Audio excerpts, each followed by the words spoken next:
Welcome to the Rotoscopers YouTube. My name is Chelsea. And I'm Morgan. Today we are going to be reviewing the art book of The Incredibles. It's incredible, darling. Darling.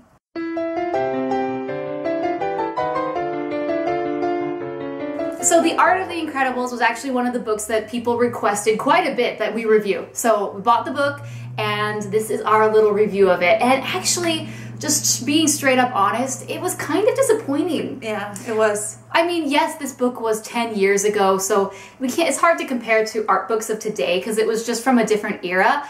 But I mean, if I were to describe this book in one word, it would just be bare. Mm-hmm.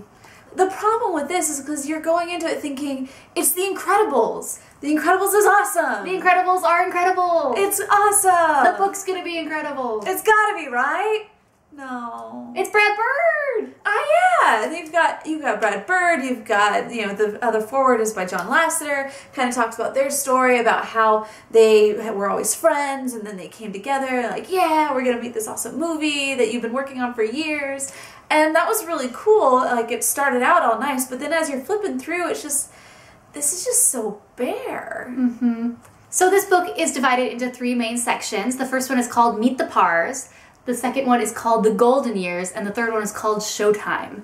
So the first chapter, we're introduced to the main characters, and we are shown this picture which shows the Parr family, and it's really interesting because mostly they look the same. She looks a little different, Mrs. Incredible. Dash is not blonde anymore, and then the baby is a girl. And so I'm like, this is going to be really interesting. Yeah. I can't wait to see what happened here. What's the story behind all that? Unfortunately, this book just doesn't have a lot of text. And then it doesn't have a lot of pictures. And so that's why I say this book is bare, because sometimes some books have a lot of text and not as many pictures, and I'm okay with that. And other books have a lot of pictures and they just overload you with pictures and not as much text, and I'm okay with that too, because I'm getting at least one, right, not the other. And sometimes you get both. It's a very perfect medley. But in this case, there are hardly any words and hardly any pictures. And so you're just looking through it and you just kind of get bored. Yeah, I would have stopped halfway through and I wouldn't even have looked into it because I was tired of looking at blank pages. Mm-hmm. And as you're watching, as this book is flipping through, you'll be able to see that too. So, for example, the page with Jack Jack.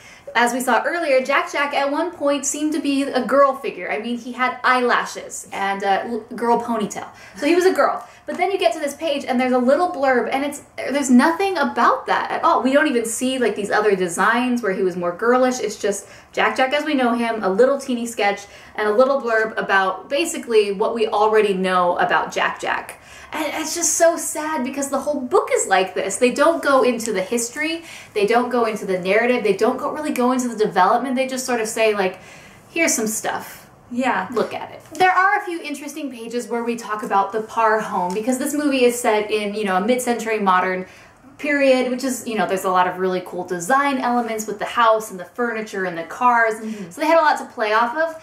So here's the page where we get to see different designs of the house. But really, that's the extent of it. We don't get to see furniture design. We don't get to see just kind of more exploration about this world in this time period. So kind of the main artists that really stand out as you're reading this, you see a lot of Teddy Newton stuff and a lot of Lou Romano. And Teddy Newton is more of like an abstract type of artist. Right. A lot of his things are like cutouts and collages. Which kind of makes it hard. You really have to be into that style. Like, so here's an example of Edna and Mr. Incredible meeting, and so it's a cutout, and I love when there's pullouts because I always get excited. I'm like, ooh, what's behind curtain number 1?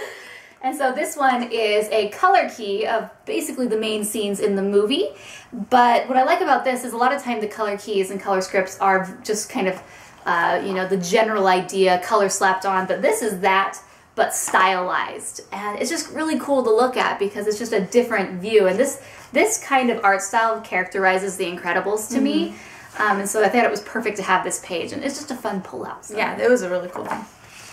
So here's some more like abstract looks at E's house, and it's just filled with more of this abstract art, and I guess if you really love this, you're gonna love looking at this because it's definitely gonna feed that need for abstract art, which you don't see in other art books at all. Not at all, no. So, but then there's just a lot. Yeah, if that's your thing, then hey, it's all, go for it.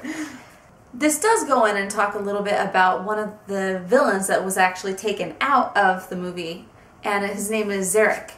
John Lasseter said, yeah, people tend to like Syndrome a lot better than this guy, so, you know, let's just stick with Syndrome instead of him. And, you know, that was a cool part of it. I appreciated that. Yeah, I mean, basically, we got that in this one little paragraph. You know, it was interesting to have stories about that, you know, but then, for example, you move on to Mirage, and Mirage, you know, is a very elusive character as she is. But this is all you get. There's just pictures of Mirage. And what, she was a Polynesian princess at one time? Yeah. Holy Mohana? I mean, what? But, and then they just move on. There's nothing about Mirage and her character, who she is, what she is, and I would have liked that because, like, she is, we don't really know much about Mirage. And there's not even, like, anything about, like, yeah, we decided that Syndrome needed a compadre and a little, like, right-hand man. Like, none of that. I mean, you could have just said that, and I would have accepted it. Yeah, exactly. See, I would have loved to have read a lot more from Brad Bird. I would have loved to have seen him go through and just talk about each individual character, why he made those choices, what, you know, was his favorite part about these different characters.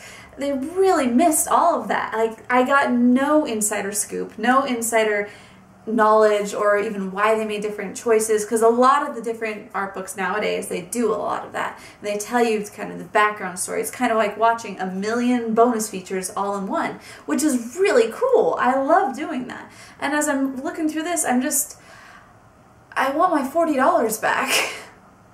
So overall, I think what's really lacking in this book is it has a lot of visual pieces that are fun to look at. It's very bare because there's not as many as I would like, but overall it's lacking in the history.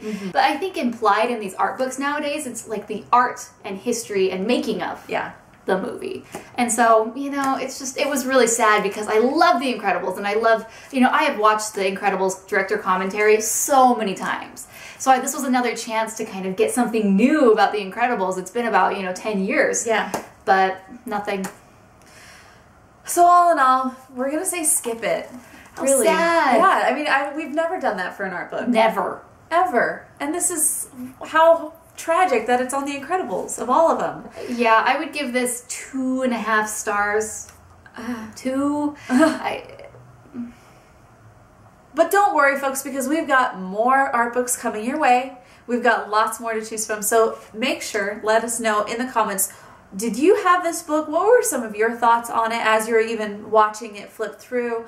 Do you think that we're totally wrong in this? Because we'd actually like to see from people who disagree with us, because we're normally very positive people. And we always want everything to be a winner. Like, we do! Everyone's a winner! Hooray!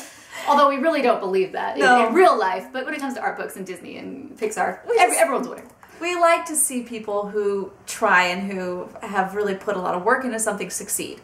So that's our goal. But as we're going through this is our opinions. We want to hear yours. We want to hear from people who maybe liked it. Thanks for watching. Be sure to subscribe for more art book reviews. Until next time, I'm Morgan. And I'm Chelsea. And we are the Rotoscopers.